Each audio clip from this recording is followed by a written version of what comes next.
Salut, c'est Cyril de Web de Fou, j'espère que tu vas bien. Aujourd'hui on se retrouve pour un nouveau podcast pour voir ensemble comment gérer les crises en tant qu'entrepreneur.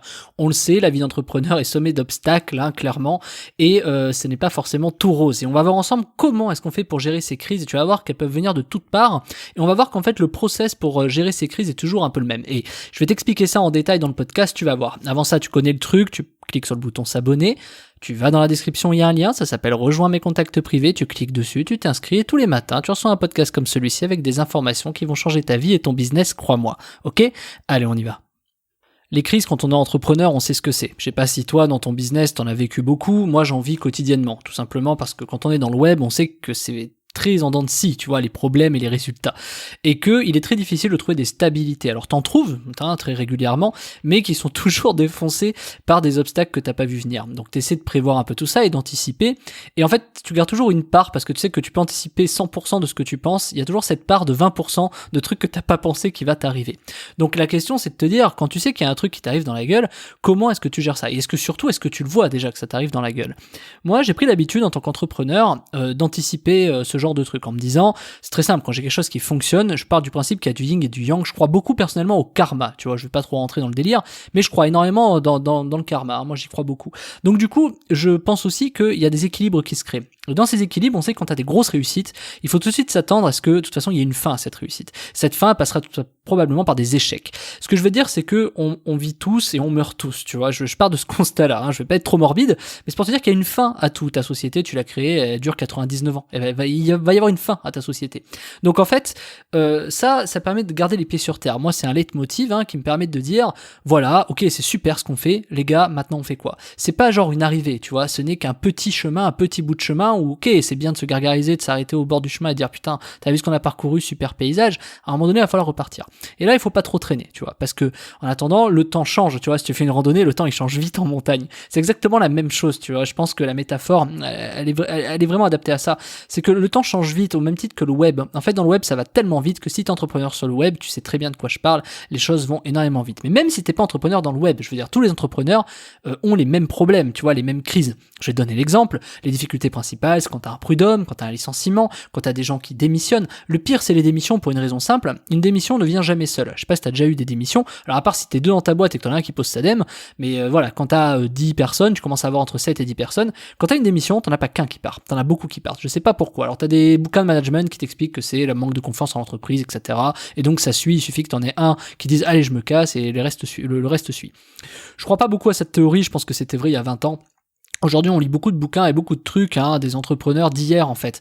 Parce que ceux qui ont eu l'expérience hier, mais les entrepreneurs d'aujourd'hui, comme toi, comme nous, comme tout le monde, ceux qui m'écoutent, on sait que dans 15 ans, 10 ans, on parlera de nous, tu vois. Et on sait que tu vas voir que ça va être des bouquins totalement différents de ce que tu as pu lire 20 ans avant, tu vois. Et c'est ça qui va être assez extraordinaire. Parce qu'aujourd'hui, pour créer le monde de demain, on s'inspire de ce qui a été fait hier. Et quelque part, sauf que le monde, il a changé, tu vois. Le monde dans le web, il y a 20 ans, ça n'existait pas. C'est très difficile d'appliquer des choses quand tu fais du travail à distance, quand il y a 20 ans, ça n'existait pas.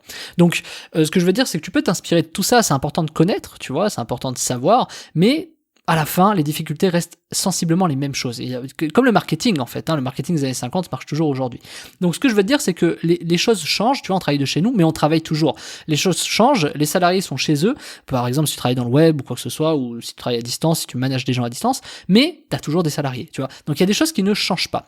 Et les difficultés viennent toujours du même endroit. En général, ça vient de l'humain. Ton fournisseur qui te lâche, ton client qui te lâche, ton plus gros client. Parce que, sois rassuré, toutes les sociétés sont pareilles. 20% de leurs clients font 80% de leur chiffre d'affaires. Donc, tu es toujours dépendant de quelques gros clients. Ça a toujours été, tu vois. Et quelque part, heureusement.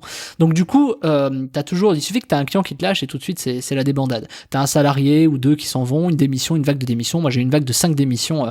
C'était il y a, 5 ans, je sais même plus. Oui, il y a 5 ans. On a eu une vague de 5 démissions, tu vois. Ça fait mal, tu vois. D'un coup, tu perds en un mois et demi, 5 personnes dans ton taf, tu vois. Faut être mobilisé, tu vois ce que je veux dire. Donc, du coup, t'as toutes ces crises qui t'arrivent dans la gueule, tu vois.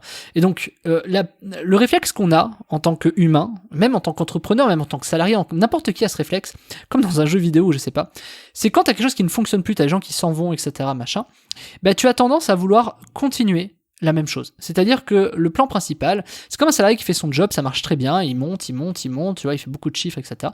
Puis d'un coup, ça marche plus, et il divise par 3. Mais il comprend pas, et il se dit, mais attends, je faisais ça, ça marchait, j'ai fait d'énormes chiffres, et là je le fais, ça marche plus. Et on a cette même tendance, tu vois, en tant qu'entrepreneur, à se dire, oui, mais attends, là j'ai 5 personnes qui se barrent, mais enfin je veux dire, mon business il tourne toujours, tu vois. Donc voilà. Et on oublie en fait que c'est ces gens-là qui font le business aussi. Et que du coup on oublie très régulièrement, c'est 9 entrepreneurs sur 10, et t'en fais probablement partie. Et moi je l'ai appris à mes dépens.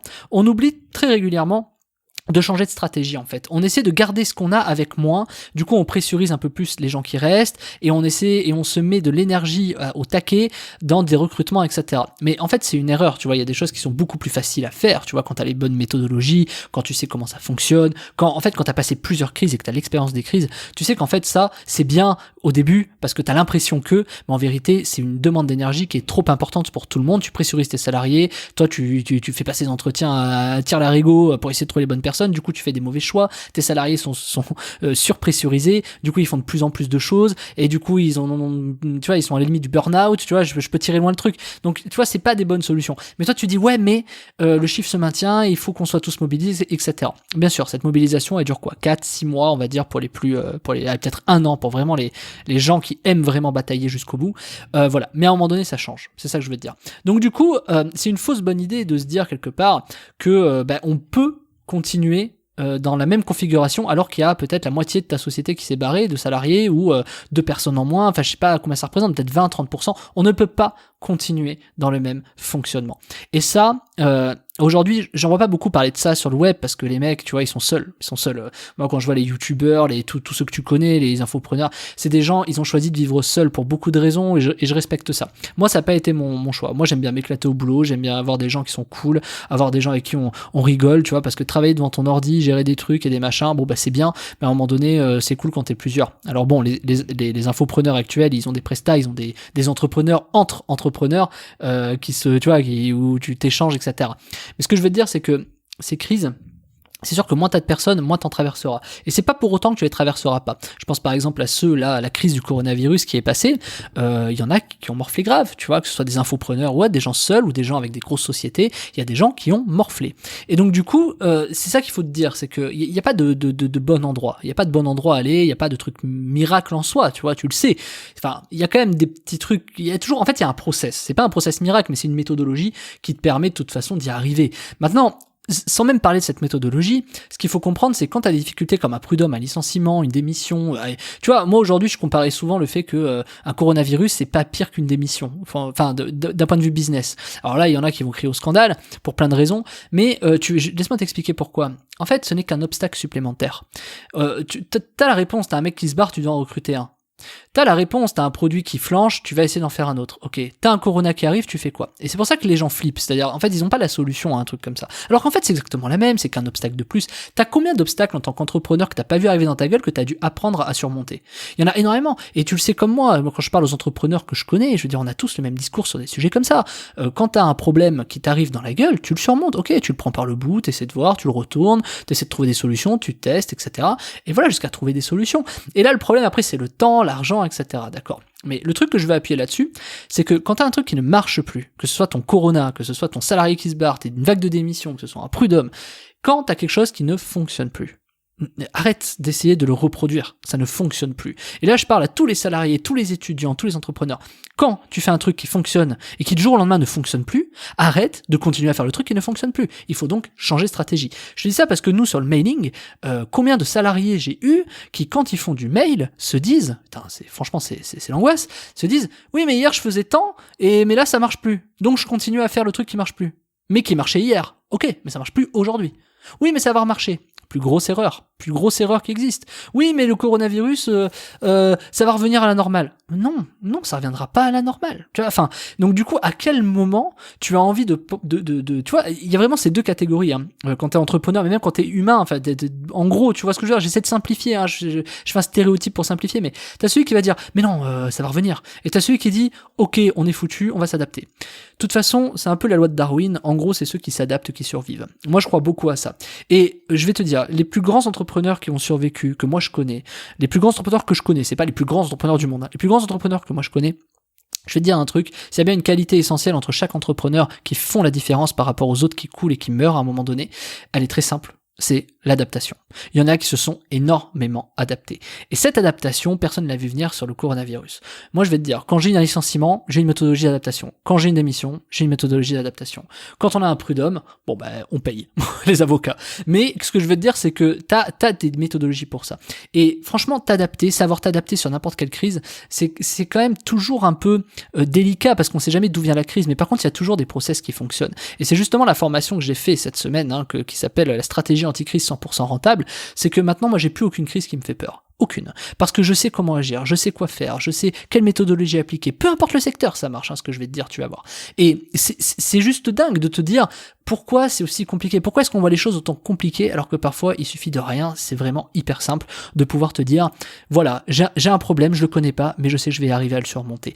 Franchement déjà c'est un manque de confiance en soi de base, tu vois. Je vais pas faire un truc de développement personnel, mais c'est une confiance en soi au départ. Parce que si tu dis, oh mon dieu, on est foutu, je veux dire, à quel moment tu crois que tu vas t'en sortir? Tu vois ce que je veux dire? Par contre, tu dis, ok, il y a un problème, on va le gérer. C'est pas du tout pareil. Psychologiquement et à tous les niveaux.